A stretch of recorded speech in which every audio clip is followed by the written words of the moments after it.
요한일서 2장 18절에 아이들아 지금은 마지막 때라. 적그리스도가 오리라는 말을 너희가 들은 것과 같이 지금도 많은 적그리스도가 일어났으니 그러므로 우리가 마지막 때인 줄 아노라 했습니다. 여기서 말하는 많은 적그리스도는 최후에 나타나는 적그리스도가 되는 짐승과는 다른 인물입니다. 짐승은 단수이지만 여기서 말하는 많은 적그리스도는 복수입니다. 그리고 마지막 때라는 것은 예수님의 초림부터 다시 오실 때까지의 교회 시대를 가리킵니다. 적그리스도란 그리스도의 권위를 폐하려는 자들이나 그분이 직접 주신 말씀에 불순종하도록 종용하는 자들을 말합니다. 그리고 거짓 선지자나 거짓 교사들, 이단들은 모두 이 적그리스도에 속하는 사람들입니다. 오늘날에도 많은 적그리스도가 활개치고 있습니다. 사도 요한은 적그리스도의 특징을 이렇게 말하고 있습니다. 요한일서 2장 19절에 그들이 우리에게서 나갔으나 우리에게 속하지 아니하였나니 만일 우리에게 속하였더라면 우리와 함께 거하였으려니와 그들이 나간 것은 다 우리에게 속하지 아니함을 나타내려 함이니라 했습니다. 여기서 말하는 이 구절에서 우리는 참된 교회를 상징하고 나간 자들은 진리에서 떨어져 나간 거짓 교회를 의미하고 있습니다. 그리고 본문 20절에 너희는 거룩하신 자에게서 기름 부음을 받고 모든 것을 아느니라 했습니다. 여기서 모든 것을 안다는 것은 그리스도를 아는 참된 지식을 말합니다. 그러니까 그리스도 안에 있는 참된 신자들은 거짓 교사들의 가르침을 분별할 수 있다는 것입니다. 누가 적그리스도인지 어느 가르침이 거짓인지 식별할 수 있는 영적 지식을 가지고 있다는 것입니다. 교회의 본질은 건물이나 교단이나 특정한 어떤 목회자가 아닙니다. 교회의 본질은 예수님을 그리스도와 하나님의 아들로 믿는 바른 신앙 고백 위에 세워진 주님의 몸을 가리키는 것입니다. 성도들은 모두 반석 위에 집을 짓는 자들로서 예수님의 말씀을 행함으로 신령한 집을 지을 수 있습니다. 말씀을 듣고도 행함이 없는 신앙은 집을 짓지 못합니다. 왜냐하니까 건축 자재가 없기 때문입니다. 믿음의 집을 짓는 자재는 행하는 것으로 오기 때입니다. 이런 영적 지식은 모든 신자들에게 임하는 것은 아닙니다. 성령께서 필요한 때에 알게 하시는 주님의 뜻과 은혜로 주어지는 것입니다. 본문 21절에 내가 너희에게 쓰는 것은 너희가 진리를 알지 못하기 때문이 아니라 알기 때문이요. 또 모든 거짓은 진리에서 나지 않기 때문이라 했습니다. 여기서 사도 요한은 거짓과 비진리에 속한 자들과 진리에 속한 자들을 구분하고 있습니다. 모든 신자들이 다 진리에 속한 것은 아니며 진리에서 난 자는 아니라는 것입니다. 알곡과 가라지가 있다는 말씀입니다. 그러면 알곡과 가라지, 즉 진짜와 가짜를 어떻게 알 수 있습니까? 22절에 거짓말하는 자가 누구냐? 예수께서 그리스도이심을 부인하는 자가 아니냐? 아버지와 아들을 부인하는 그가 적그리스도니 했습니다. 사도 요한이 활동하던 초대 교회 시대에는 특별히 예수님이 그리스도 되심을 부인하는 자들이 있었습니다. 그러나 원수 마귀는 오늘날 교묘하게 속이는 전략을 쓰고 있습니다. 물론 짐승의 시대에는 배교가 있을 것이지만 지금은 그리스도를 대놓고 부인하기보다 그리스도의 말씀에 순종하는 것에 부인하도록 유도하고 있습니다. 거짓 교사들은 예수 그리스도와 그분의 말씀을 분리하여 생각하도록 만듭니다. 그러니까 그리스도를 믿는 것은 좋지만 그분의 말씀은 엄중하고 행하기 어려워 지키지 않아도 된다고 가르치는 것입니다. 이 모두가 다 비진리이며 적그리스도의 전략입니다. 초대교회 안에서는 영지주의자들이 그런 일을 했습니다. 이것을 베드로는 이렇게 말하고 있습니다. 베드로후서 3장 3절 4절에 먼저 이것을 알지니 말세에 조롱하는 자들이 와서 자기의 정욕을 따라 행하며 조롱하여 이르되 주께서 강림하신다는 약속이 어디 있느냐. 조상들이 잔후로부터 만물이 처음 창조될 때와 같이 그냥 있다 하니 했습니다. 조롱한다는 단어가 헬라어로 엠파이조인데 비웃다, 조롱하다, 능욕하다라는 뜻입니다. 초대교회도 그랬지만 마지막 때가 될수록 종말과 재림에 관한 주님의 말씀을 비웃고 조롱하는 사람들이 많아질 것이라는 것입니다. 오늘날 주의 재림이 가깝다고 말해주어도 그냥 늘 하던 소리 정도로 치부하는 분위기입니다. 동성애가 창궐한 소돔성을 심판하기 전에 하나님은 천사들을 롯에게 보내어 그 사실을 미리 알려주었습니다. 그래서 롯이 딸들과 정혼한 사위들에게도 소돔성의 부패 타락으로 심판이 다가왔다고 말해주었지만 이 말을 들은 사위들이 농담으로 여겼더라 했습니다. 그러나 하나님의 심판을 농담으로 여겼던 그들은 스스로 무서운 불의 심판 구덩이로 자처해서 들어간 격이 되고 말았습니다. 이렇게 위기와 심판을 미리 알려주어도 곧이 듣지를 않습니다. 왜 그렇습니까? 너무 세상 문화에 깊이 물들어 있기 때문입니다. 초대교회 당시 종말과 재림의 복음을 조롱하는 거짓 선생들이 구체적으로 누구입니까? 베드로는 이렇게 말해줍니다. 베드로후서 2장 2절 3절에 여럿이 그들의 호색하는 것을 따르리니 이로 말미암아 진리의 도가 비방을 받을 것이요 그들이 탐심으로써 지어낸 말을 가지고 너희로 이득을 삼으니 그들의 심판은 옛적부터 지체하지 아니하며 그들의 멸망은 잠들지 아니하느니라 했습니다. 여기서 거짓 선생들이 바른 복음의 가르침을 디스하면서 그들이 호색하는 것을 따르고 탐심으로써 지어낸 말을 가지고 너희로 이득을 삼는다고 했습니다. 그러니까 음란하고 탐욕스런 특징을 가진 자들이 바른 복음적인 가르침을 따르지 않고 하고 있다는 것입니다. 누가 그렇게 하느냐? 당시 헬라 철학의 영향을 받은 영지주의자들이 교회 안에 들어와 그렇게 하고 있다는 것입니다. 그러니까 영지주의자 사상을 복음보다 우위에 두는 자들이 교회 안에 들어와서 무리를 일으키고 있었던 것입니다. 그들은 영은 고귀하고 영원하지만 육체는 천박하고 일시적인 것이라는 헬라 철학을 신봉하는 자들입니다. 이 영지주의자들은 두 가지 부류가 있습니다. 하나는 육체적인 금욕을 강조하는 스토아 학파가 있습니다. 또 하나는 스토아 학파와는 정반대로 육체적인 쾌락을 추구하는 에피쿠로스 학파가 있습니다. 지금 여기서 말하는 호색하는 것을 따르는 자들은 에피쿠로스 학파의 영향을 받은 영지주의자들을 말하고 있습니다. 베드로는 이들에 대해 베드로후서 2장 10절에서 육체를 따라 더러운 정욕 가운데서 행하는 자들이라 했습니다. 그리고 베드로후서 2장 15절에서는 부올의 아들 발람처럼 불의의 삭을 사랑하는 탐욕스러운 자들이라 했습니다.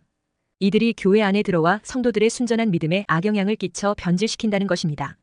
그러므로 그들을 거짓말하는 자라는 것입니다. 특히 영지주의자들은 자기들의 신념에 충실하여 거룩한 영을 가지신 예수님은 결코 육체를 가질 수 없다고 주장했습니다. 그래서 눈에 보였던 예수님의 육체는 환상이었고 진짜 육체가 아니었다는 것입니다.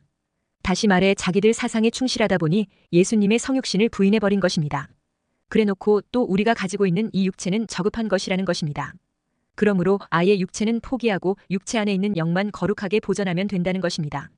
그러니까 영지주의에서 말하는 영적 지식으로 무장하면 육체가 아무리 죄악을 범해도 믿는 영적 지식만 잘 붙잡으면 영이 깨끗하다는 황당한 주장을 하는 사이비인 것입니다. 이런 미혹하는 자들이 초대교회 안에 들어와서 교회를 어지럽혔던 것입니다. 그래서 사도 요한도 서신을 통해 이 영지주의자들의 엉터리 사상을 경계하라고 말씀하고 있는 것입니다. 이런 영지주의 사상에 물든 자들은 그리스도의 말씀을 대적하는 입장에 서 있는 자들이기 때문에 이들이 바로 적그리스도의 영을 가진 자들이라는 것입니다. 첫째, 예수님이 우리와 동일한 육체를 가지신 분이 아니라고 주장하는 가르침은 적그리스도의 영을 가진 자들인 것입니다. 하나님의 가르침과 예수님의 가르침을 따르지 않는 적그리스도의 영을 가진 자들이 말세에 많이 나타날 것이라고 성경은 경고하고 있습니다. 성령으로 충만한 신자들이 있는 것처럼 적그리스도의 영으로 충만한 사람들이 있습니다. 성경이 말하는 바른 진리를 따르지 않는 것은 악한 영에 인도되는 것입니다. 결국 그것은 악한 영에 인도되어서 악을 위한 일을 확산시키고 매개하는 역할을 하는 것입니다. 그렇게 미혹의 영에 노출된 사람들은 목자 없는 양같이 길을 잃고 헤매며 고통을 당하게 됩니다. 적그리스도의 영은 사탄으로부터 오는 영이며 인본주의적 사고방식입니다. 육은 사람이 여섯째 날 창조된 이유로 사람의 수입니다. 66은 사람이 그 말씀대로 살아야 할 것이기에 하나님께서 사람에게 주신 성경 말씀의 숫자입니다. 그런데 666은 극단의 인본주의를 의미하는 짐승의 숫자입니다. 그리스도의 진리를 조금만 변질시키면 적그리스도의 비진리로 변질됩니다. 인본주의 정신이 사람의 생각에는 올바른 것처럼 보이지만 하나님의 눈에는 가증한 것입니다. 교회를 비방하고 교회를 대적하는 사람들은 적그리스도의 영에 조종되는 사람들입니다. 진화론을 옹호하고 확산시키며 반기독교, 반유대주의 사상을 가진 사람들이 있습니다. 그게 거짓의 영이요, 적그리스도의 영입니다. 적그리스도의 아젠다인 동성애와 낙태를 법적으로나 댓글로 지지하는 자들이 있습니다. 그들이 바로 적그리스도의 진영입니다. 댓글이나 영상으로 교묘하게 하나님을 모독하는 자들도 많습니다. 사탄의 영이 아니면 감히 피조물이 창조주 하나님을 모독할 수 없습니다. 무신론과 진화론이 등장하기 전까지만 해도 기독교의 가치관이 세상을 이끌었습니다. 그러나 지금은 적그리스도의 어둠의 영이 사악한 가치관을 온 세상에 전파시키고 있습니다. 적그리스도가 등장하기 전에 세상은 어느 정도 어둠으로 나아가게 될 것입니다. 그리고 교회 안에도 불법을 보게 될 것입니다. 교회 지도자들이 높은 자리와 명성과 재물을 탐하고 도덕적으로 타락하는 뉴스가 매스컴에 자주 장식될 것입니다. 그래서 세상 사람들 마음에 교회에 대한 실망이 깊이 자리 잡도록 만들 것입니다. 적그리스도의 아젠다인 동성애와 낙태를 지지하는 교회와 목사도 속속히 나오게 될 것입니다. 이미 교회 깊숙이 적그리스도의 영이 들어온 시대에 접어들었습니다. 특히 도덕적 타락의 가속화와 진리의 변질은 마지막 시대의 특징입니다. 스마트폰, AI 디지털 영상 기술의 발전은 더욱 더 적그리스도의 영을 빠르게 확산시키게 될 것입니다. 사도 요한은 적그리스도의 영이 그리스도를 부인하고 미혹의 영을 받아 거짓된 것을 전파한다고 했습니다. 바울은 불순종하는 사람들 가운데 활동하는 영을 에베소서 2장에서 공중권세 잡은 자의 영이라고 했습니다. 이런 미혹의 역사를 전파하는 자들은 세상을 그렇게 바꾸어야 자신들의 원하는 권력과 재물들을 더 손쉽게 얻을 수 있다고 믿는 자들입니다. 적그리스도의 영을 가진 자들은 전통적인 가정의 가치관인 남녀 구분과 성 정체성을 없애려고 합니다. 그리고 전통적인 애국심으로 무장된 국가들이 없어지는 것을 목표로 합니다. 그렇기에 종교나 전통이나 가치관 속에 다른 사람들의 가치관이나 전통이 섞여 들어오는 이민을 적극 장려합니다. 유럽은 이미 많은 무슬림 이민자들로 인해 전통적인 기독교적인 가치관들이 다 무너졌습니다.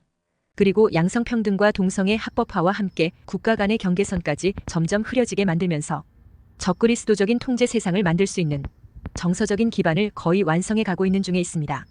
둘째, 적그리스도의 영은 하나님이 아닌 다른 것을 붙잡게 이끌어갑니다. 그것이 바로 거짓말로 인간을 미혹하는 적그리스도의 영의 주목표인 것입니다. 전 세계적으로 코로나 당시 예배를 통제받은 이후에 80% 정도는 예배를 회복하고 나머지 20% 정도는 교회에 출석을 하지 않는 자들이 되었다는 것입니다. 그 이후 지금은 코로나가 더 이상 문제가 되지 않게 되었습니다. 그러니까 코로나 때문에 교회 출석을 방해받지는 않습니다. 그런데도 아직 예배 회복을 못한 사람들이 꽤 있다고 합니다. 어떤 이유이든 신앙을 버리는 것은 일종의 배교입니다. 신앙생활을 하다가 하지 않는 사람에게는 여러 이유가 있을 것입니다. 그 이유 중에는 기대에 못 미치는 실망감이 크게 차지한다고 볼 수 있습니다. 종의 기원을 쓴 찰스 다윈은 그의 딸 애니가 10살에 죽는 것을 보고 크게 실망했습니다. 그리고 그는 하나님께 매달려 왜 이런 고통이 나에게 오는지 물었습니다.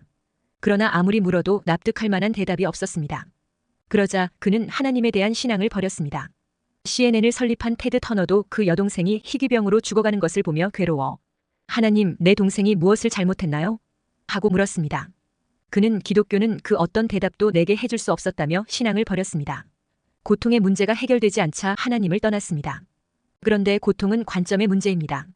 하나님의 손길이 나의 고통과 멀리 떨어져 있다고 여겨질 때 괴로워하며 실망합니다. 그런데 똑같은 고통 문제를 놓고 사람의 관점에 따라 반응이 다릅니다. 욥은 자식이 죽고 전 재산을 다 잃고 몹쓸 병까지 걸렸습니다.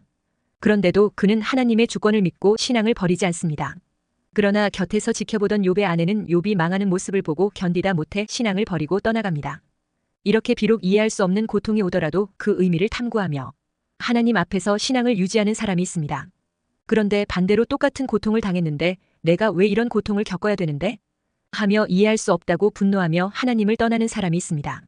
그러니 고통 자체가 문제가 아니라 그 고통을 바라보는 관점이 문제인 것입니다. 교회를 떠나고 하나님으로부터 떠나는 사람들이 이런저런 이유를 말하고 떠납니다. 대개는 교회에 대해 실망했다거나 기독교인들에게 실망해서 신앙을 갖지 못하겠다고 말합니다. 그런데 그것도 엄밀히 따지고 보면 신앙의 본질에 집중하지 않아서 생긴 문제입니다. 더구나 오늘날 기승을 부리는 적그리스도의 영이 언론에까지 깊이 파고들어 기독교에 대한 편향적인 기사를 쏟아내고 있습니다. 이때 확고한 신앙이 없는 사람들은 신앙에 관심을 잃게 되고 서서히 교회와 멀어지게 됩니다.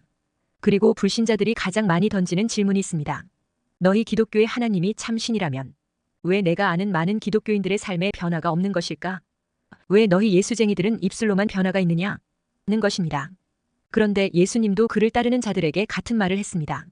마태복음 7장 21절에 나더러 주여 주여 하는 자마다 다 천국에 들어갈 것이 아니요 다만 하늘에 계신 내 아버지의 뜻대로 행하는 자라야 들어가리라 했습니다. 그런데 여기서 질문에 오류가 있습니다.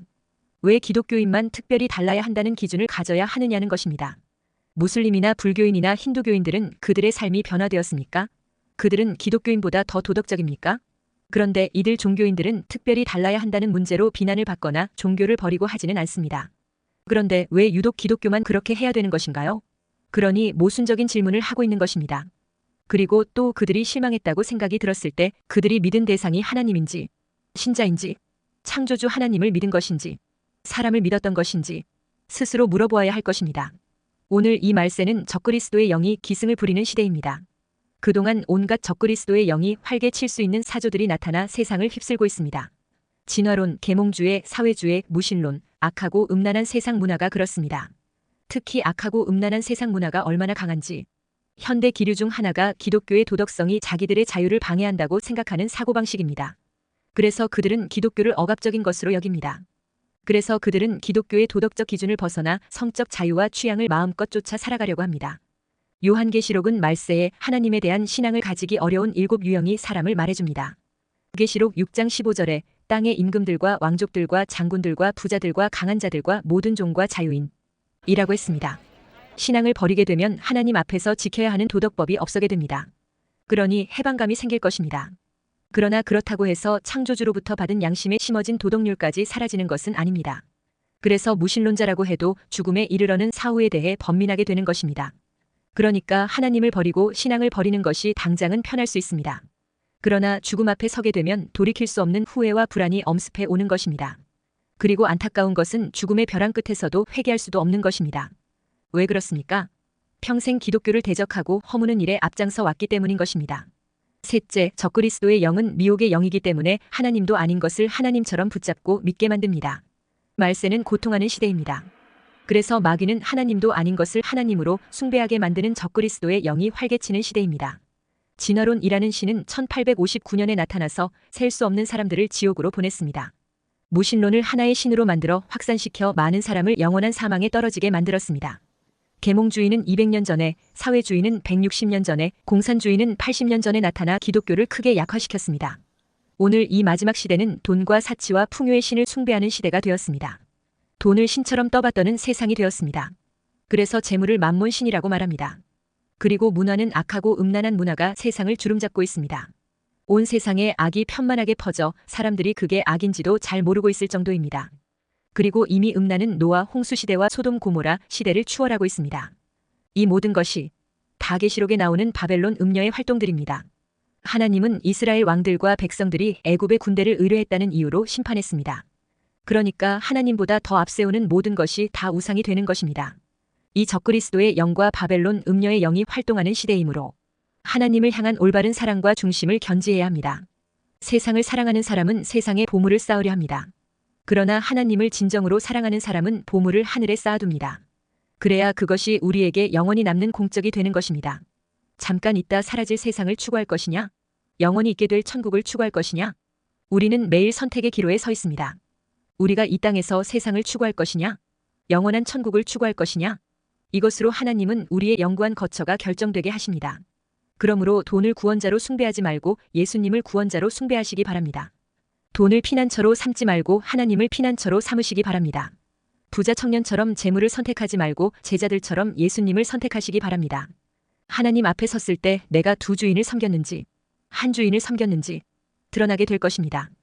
교회와 복음을 위해 재물을 사용하고 가난한 이웃을 위해 지갑을 여는 복을 누리시기 바랍니다.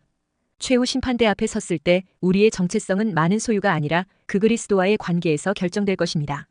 육체를 위해 심은 자는 그것으로부터 썩어질 것을 거두고 영을 위해 심은 자는 영원한 것을 거두게 될 것입니다. 이제 주님 앞에 서게 될 날이 멀지 않는 사람들은 더욱 내가 영원한 것을 위해 무엇을 심을 것인가를 놓고 연구해야 합니다. 세상 정치는 좌파나 우파 중 어느 한쪽에 있습니다. 자칫 극단적으로 치우칠 수 있습니다. 우리가 정치의 극단에 빠지면 자칫 우상이 될 수 있고 증오의 함정에 빠질 수 있습니다. 그러므로 우리는 극단으로 갈 수 없습니다. 우리가 갈 극단은 오직 하나님과 주 예수 그리스도 그리고 하나님 나라뿐입니다.